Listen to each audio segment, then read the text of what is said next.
अस्सलाम वालेकुम। 3 लीटर पानी डाला है, ये उबलने के लिए रखा है। पाए हैं मुर्गी के, ये मैंने 2 दर्जन पाए लिए हैं और ये गर्दन और पर मिला के 1 किलो गोश्त है।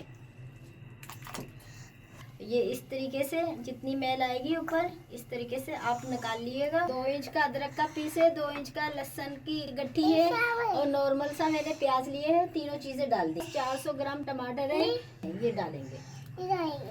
आधा चम्मच हल्दी, 1 चम्मच नमक भर के डालेंगे। सूप में उबाल आ चुका है, मैंने हल्की आंच पे पकने रख देंगे 2 घंटे के लिए। 2 से 3 घंटे के लिए हल्की आंच पे रख दें। ये देखिए, ये भी ऐसे ही करना है। जितना पानी फुल आपने पतीली भरनी है तो उससे आपने पका पका के उसको आधा कर डाल लेंगे और सारे गोश्त का रेशा अलग कर लेंगे। नाज़रीन, हमने अलग बर्तन में छन्नी से लेके सारा अपना सूप यखनी छान ली थी। हड्डियाँ अलग करके ये मैंने गूदा निकाल लिया था। हड्डियों पायों में से आधा किलो के करीब गूदा निकला।